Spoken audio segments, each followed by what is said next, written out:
अस्सलाम वालेकुम व्यूअर्स। आज हम ट्रांसफ़र ऑफ लर्निंग यानी इक्तिसाब की मुंतकिली के बारे में पढ़ेंगे। यहाँ पर इक्तिसाब की मुंतकिली के बहुत सारे टाइप्स है, तो हम उसके बारे में पढ़ेंगे। तो पहला है यहाँ पर मुस्बित लर्निंग यानी कि मुस्बित इक्तिसाब, यानी कि यहाँ पर पॉजिटिव ट्रांसफ़र ऑफ लर्निंग जिसको बोलते हैं हम। तो यहाँ पर क्या होगा, अगर हम एक चीज़ कुछ सीखे, यानी कि यहाँ पर देखिए मिसाल के ज़रिए समझाऊँगा। मसलन यहाँ पर हम कार चलाना सीख रहे हैं। कार चलाना सीख चुके हैं। अब यहाँ पर हम कार चलाना सीख चुके हैं, तो हम ये जो चीज़ सीखे हैं यानी कि कार चलाना, वो चीज़ हमें दूसरी चीज़ों में भी मदद करेगी। जैसे कि हम जैसे ट्रैक्टर चलाना। तो यहाँ पे क्या होगा, पॉजिटिव वे में है तो हम जा रहे हैं, यानी कि एक मुस्बित तरीके से हमें लर्निंग यानी इक्तिसाब हो रहा है। यानी कि अगर हम कोई चीज़ पहले सीखे हैं तो उसी का इस्तेमाल अगर हम दूसरी चीज़ में कर रहे हैं तो उसे हम पॉजिटिव ट्रांसफ़र ऑफ लर्निंग कहेंगे। जैसे कि हम कार चलाने में क्या क्या यूज़ करते हैं, कार में जो गियर्स होते हैं और जो स्टीयरिंग होता है वो, और ट्रैक्टर में जो है, दोनों में है तो सिमिलैरिटीज़ यानी कि एक जैसे ही होते हैं। जिस तरह कार में गियर और एक्सीलेटर और ब्रेक होता है, उसी तरह ट्रैक्टर में भी होता है। तो यहाँ पर एक चीज़ हम सीखें तो वो चीज़ हमें दूसरी चीज़ को सीखने में मददगार होगी, तो उसी को हम मुस्बित इक्तिसाब या पॉजिटिव ट्रांसफ़र ऑफ लर्निंग कहेंगे। तो चलिए इसके बाद नेक्स्ट देखेंगे। यहाँ पर देखिए दूसरा है नेगेटिव लर्निंग या नेगेटिव ट्रांसफ़र ऑफ लर्निंग, यानी कि यहाँ पर क्या होगा, मनफी इक्तिसाब। यानी कि अगर हम यहाँ पर देखिए, अगर हम तेलुगु सीखे या हिंदी सीख रहे या तेलुगु सीख रहे, तो यहाँ पर अगर हम तेलुगु सीखने के बाद, अब ये जो तेलुगु है, क्या इसके ज़रिए हम अंग्रेज़ी सीख सकते हैं? नहीं सीख सकते, क्योंकि जो तेलुगु में या उर्दू में जो ग्रामर होगा वो कहीं ना कहीं इंग्लिश में है तो यूज़फुल नहीं होगा या इस्तेमाल नहीं किया जा सकता, क्योंकि इंग्लिश का जो ग्रामर है वो बहुत हद तक अलग होगा, बोलने में भी और सीखने में भी। तो यहाँ पर क्या होगा, एक चीज़ हम जो सीख रहे हैं या एक जो स्किल हमारे पास है उसका है तो यहाँ पर नेगेटिव असर होगा। यानी कि अगर हम तेलुगु में जो भी चीज़ सीख रहे हैं वो है तो हमें कहीं ना कहीं मुश्किल पेश आएगी अंग्रेज़ी सीखने में। यहाँ पर और एक देखिए, अगर हम यहाँ पर गाड़ी की मिसाल लेंगे तो गाड़ी में जो है क्लच होता है और स्कूटी में है तो ब्रेक होता है।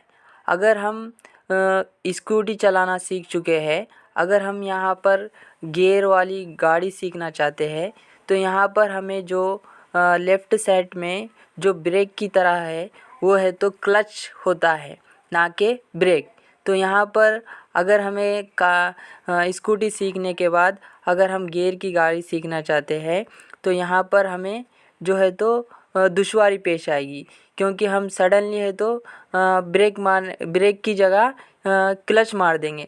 तो यहाँ पर ये क्या होगा, एक नेगेटिव चीज़ हो गई, यानी कि जो चीज़ हम पहले सीखे थे वो कहीं ना कहीं अब है तो हमें नेगेटिव यानी कि मनफी असर उसका हो रहा। तो इस तरह से यहाँ पर देखिए, इसी को हम मनफी इक्तिसाब कहेंगे या नेगेटिव ट्रांसफ़र ऑफ लर्निंग कहेंगे।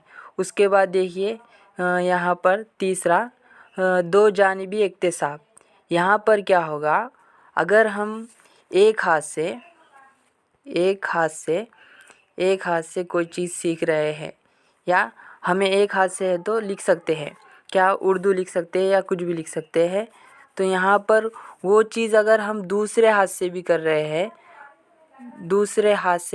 हैं तो इसी को हम बाईलैटरल या दो जानिबी इक्तिसाब कहेंगे। तो इसमें क्या होता है कि अगर हम एक चीज़ से कोई काम कर रहे हैं तो सेम टू सेम उसी तरह अगर हम दूसरे हाथ से भी वो काम को शिफ्ट कर सकते हैं, यानी कि एक हाथ से दूसरे हाथ की तरफ अगर हम काम कर सकते हैं, यानी कि अगर एक हाथ से मैं उर्दू लिख सक रहा हूँ अच्छी तरीके से और उसी तरह दूसरे हाथ से भी मैं अगर उर्दू लिख सक रहा हूँ, तो इसी को हम दो जानिबी इक्तिसाब या बायलैटरल ट्रांसफ़र ऑफ लर्निंग कहेंगे। अब यहाँ देखिए चौथा, ये भी बहुत इम्पॉर्टेंट है, सिफ़र इक्तिसाब। यहाँ पर क्या होगा, अगर मैं यहाँ पर देखिए मैथ्स सीख रहा हूँ, मैथ्स है तो मुझे आता है। अगर मैं यहाँ पर मैथ्स के बाद है तो बायो सीख रहा हूँ, बायोलॉजी, तो यहाँ पर क्या होगा, क्या ये जो मैथ्स है इसमें जो चीज़ें मैं सीखा हूँ जैसे a+b होल स्क्वायर वगैरह, जो भी मैथ्स की जो चीज़ें सीखा हूँ, क्या वो मुझे बायोलॉजी में यानी कि हयातियात में क्या उसका इस्तेमाल होगा? तो ज़ाहिरी बात है कि नहीं होगा, क्योंकि जो मैथ्स के जो कॉन्सेप्ट्स होते हैं, जो भी मैथ्स में जो भी ज़ाब्ते वगैरह इस्तेमाल करते हैं, वो चीज़ है तो हम बायो में इस्तेमाल नहीं कर सकते या नहीं इस्तेमाल होते। तो यहाँ पर क्या हो रहा, ज़ीरो ट्रांसफ़र ऑफ लर्निंग हो रहा, यानी कि एक जो चीज़ सीखे वो है तो हमें दूसरी चीज़ में है तो इस्तेमाल ही नहीं हो रही, यानी कि उसका कोई ना तो उसका नेगेटिव असर पड़ रहा और ना ही उसका पॉजिटिव असर पड़ रहा, तो उसी को हम ज़ीरो ट्रांसफ़र ऑफ लर्निंग कहेंगे।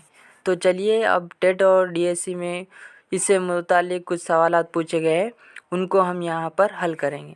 तो यहाँ पर देखिए सवाल दिया गया है, an instance of learning of Bharatanatyam helping in the learning of Kuchipudi due to similarities both dance forms can be explained by this transfer of learning। तो यहाँ पर क्या हो रहा है, जो भरतनाट्यम है वो है तो हमें मदद कर रही है कुचिपुड़ी में। तो आप कमेंट में ये बताइए कि कुचिपुड़ी किस रियासत का डांस है, ये आप कमेंट कीजिए। तो यहाँ पर क्या हो रहा, भरतनाट्यम जो है वो है तो हेल्प कर रहा कुचिपुड़ी में, कुचिपुड़ी डांस में। क्यों? क्योंकि इन दोनों में सिमिलैरिटीज़ है, तो इस तरह से यहाँ पर क्या हो रहा, पॉजिटिव ट्रांसफ़र ऑफ लर्निंग हो रहा, यानी कि एक चीज़ दूसरी चीज़ में हमें मदद कर रही है, तो उसी को हम पॉजिटिव ट्रांसफ़र ऑफ लर्निंग कहेंगे। चलिए नेक्स्ट सवाल करेंगे। नेक्स्ट सवाल देखिए यहाँ पर, एक तालिबे इल्म जो पियानो बजाना जानता है वो जल्दी से कीबोर्ड पर उंगलियां चलाना सीख गया है। यहाँ इक्तिसाब की मुंतकिली है, यानी कि एक तालिबे इल्म है जो पियानो चलाना जानता है और वो ही बच्चा है तो बहुत जल्दी है तो कीबोर्ड पर उंगलियां चलाना भी सीख गया। यानी कि यहाँ पर क्या हो रहा, पियानो चला रहा तो वो है तो वो बच्चा यहाँ पर कीबोर्ड भी आसानी से चला ले सक रहा है। तो यहाँ पर क्या हो रहा, पियानो चलाना जो है वो उसको मदद करा कीबोर्ड चलाने में, तो यहाँ पर क्या हुआ, पॉजिटिव ट्रांसफ़र ऑफ लर्निंग हुआ। तो चलिए नेक्स्ट सवाल देखेंगे। नेक्स्ट सवाल यहाँ देखिए, Hindi speaking Raju started to learn Telugu but uses incorrect tenses while speaking in Telugu, this is because of this type of transfer of learning. तो यहाँ पर क्या हो रहा है, जो हिंदी स्पीकिंग है राजू, यानी कि राजू को हिंदी है तो आती है, यानी कि उन्हें बोल सकता है, तो अब उन्हें उसके बाद क्या कर रहा, तेलुगु है तो बोलना सीख रहा। तो यहाँ पर क्या हो रहा, इनकरेक्ट टेंसेस यूज़ हो रहे, यानी कि एक चीज़ सीखा मगर उसके बाद जो दूसरी चीज़ सीख रहा उसमें है तो इनकरेक्ट टेंसेस उसको है तो तकलीफ़ हो रही, यानी परेशानी हो रही। तो यहाँ पर क्या हो रहा, नेगेटिव इम्पैक्ट हो रहा है, यानी कि एक चीज़ सीखने के बाद जो दूसरी चीज़ सीखना चाह रहे उसमें कहीं ना कहीं रुकावट आ रही, तो यहाँ पर नेगेटिव ट्रांसफ़र ऑफ लर्निंग हो रहा। क्योंकि यहाँ पर एक चीज़ हिंदी बोलने वाला उसको है तो तेलुगु बोलने में परेशानी आ रही, क्योंकि उसको हिंदी के जो टेंसेस है वो कहीं ना कहीं एक तरह से नेगेटिव इम्पैक्ट हो रहा उस पर, तो इसीलिए यहाँ पर नेगेटिव ट्रांसफ़र ऑफ लर्निंग हो रहा। तो इस तरह से यहाँ पर हमने ट्रांसफ़र ऑफ लर्निंग के बारे में पढ़ा है। तो इससे मुतालिक अगर हमने आज सीखा है कि ट्रांसफ़र ऑफ लर्निंग कितने तरह की है, और बहुत सारे हैं यूनिलैटरल ट्रांसफ़र ऑफ लर्निंग, मगर ये जो इम्पोर्टेंट है वो टेट और डीएससी के लिए इम्पोर्टेंट है, इसलिए इस तरह यहाँ पर मैंने concept plus previous year question के बारे में बताया है। ठीक है, शुक्रिया।